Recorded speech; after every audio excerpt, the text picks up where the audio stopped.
വിശുദ്ധ ഖുർആനിൽ തന്നെ സമാനമായ ആയത്തുകൾ നമുക്ക് കാണാൻ സാധിക്കും. ഇൻ തക്ഫുറു അൻതും വമൻ ഫിൽ അർളി ജമീഅ ഫഇന്നല്ലാഹ ലഗനിയ്യുൻ ഹമീദ്. അതിനർത്ഥം ഇൻ തക്ഫുറു, നിങ്ങൾ നന്ദികേട് കാണിക്കുന്നവരായാൽ, അൻതും വമൻ ഫിൽ അർളി ജമീഅ, നിങ്ങളും ഈ ഭൂമിയിലുള്ളവർ മുഴുവനും കൂടി അള്ളാഹിനെ എതിർത്ത് അള്ളാഹ്ക്ക് സത്യനിഷേധികളായിക്കൊണ്ട് നിങ്ങളാണ് മാറിയാലും നിങ്ങളൊക്കെ മനസ്സിലാക്കണം, ഫഇന്നല്ലാഹ്, നിശ്ചയമായും അള്ളാഹു ലഗനിയ്യുൻ ഹമീദ്, നിങ്ങളുടെ ഒരാളുടെ ശുക്റിനൊന്നും അവൻ ആവശ്യമില്ല. അവൻ ഗനിയാണ്, അവൻ ഹമീദാണ്. അതുകൊണ്ട് ഇന്നത്തെ ഈ ആയത്തുകളുടെ ഏറ്റവും വലിയ ഒരു ഗുണപാഠമായിക്കൊണ്ട് നമ്മൾ മനസ്സിലാക്കേണ്ടത്, നമ്മൾ ജീവിതത്തിൽ മുഹാസബത്ത് നമുക്കുണ്ടാവണം. ഇടയ്ക്കിടെ നമ്മളിങ്ങനെ ഒറ്റയ്ക്കിരുന്നിട്ട് ഇങ്ങനെ ആലോചിക്കണം, എന്തൊക്കെ നിഅമത്ത് എനിക്ക് കിട്ടിയിട്ടുണ്ട് എന്ന്.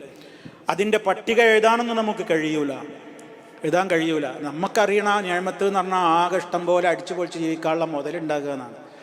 അതൊന്നും അല്ലല്ലോ നിഅമത്തുകളുടെ പട്ടിക എന്ന് പറഞ്ഞാൽ. ഒരുപാടാണ്. അതിനൊക്കെ മാത്രം ഞാനെന്താ എൻ്റെ റബ്ബിനോട് ചെയ്ത്? 5 നേരം മര്യാദക്ക് നിസ്കരിക്കുന്നുണ്ടോ സമയം തെറ്റാതെ? അതുപോലെ തന്നെ ഞാൻ എൻ്റെ സക്കാത്തുകൾ കൊടുത്തു തീർത്തിയിട്ടുണ്ടോ? എൻ്റെ നിർബന്ധമായ കടമകൾ മാതാപിതാക്കളോട്, ബന്ധപ്പെട്ടവരോട്, അയൽക്കാരോട്, ഇസ്ലാമിൻ്റെ കാര്യങ്ങൾ, എൻ്റെ സാമ്പത്തിക മേഖല, എൻ്റെ മറ്റു എല്ലാ മേഖലകളിലും ഞാൻ എന്നാലാവുന്ന വിധത്തിൽ ഞാൻ എൻ്റെ സൂക്ഷ്മത പുലർത്തുന്നുണ്ടോ?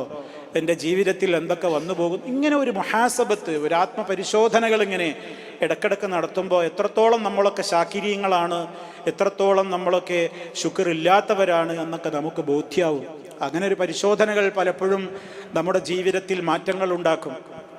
പിന്നിലേക്ക് തിരിഞ്ഞു നോക്കുന്നവനാണ് വിജയിക്കാനാവുക. എൻ്റെ കഴിഞ്ഞകാല ജീവിതത്തെക്കുറിച്ച് ഓർക്കുമ്പോഴാണ് പാളിച്ചകൾ മനസ്സിലാവുക. പാളിച്ചകൾ മനസ്സിലായ ഇനി ആ പാളിച്ച വരാതിരിക്കാൻ നോക്കും. അതാണ് ആ പരിശോധന കൊണ്ടുള്ള ഏറ്റവും വലിയ നേട്ടം. അപ്പോൾ അതുകൊണ്ട് നമ്മളെല്ലാവരും ഇവിടെ സുലൈമാൻ നബി അലൈഹിസ്സലാമിനുണ്ടായ വലിയ മഹത്തായ അത്ഭുതമാണ്. നമ്മുടെയൊക്കെ ജീവിതത്തിൽ കുഞ്ഞു കുഞ്ഞു കുഞ്ഞു കുഞ്ഞു നിഅമത്തുകൾ എന്ന് നമുക്ക് തോന്നുന്ന ധാരാളം ആയിരക്കണക്കിന് നിഅമത്തുകളുണ്ട്. അതൊക്കെ അങ്ങനെ കിട്ടുമ്പോൾ എന്തോർക്കണം? ഹാദാ മിൻ ഫദ്ലി റബ്ബി ലിയബ്ലുവനി അഷ്കുറു അം അക്ഫുർ വമൻ ശകറ ഫഇന്നമാ യഷ്കുറു ലിനഫ്സിഹി വമൻ കഫറ ഫഇന്ന റബ്ബി ഗനിയ്യുൻ കരീം. ഈ ആശയം നമ്മുടെ മനസ്സിലുണ്ടാവണം. അല്ലാഹു തൗഫീഖ് പ്രദാനം ചെയ്യട്ടെ.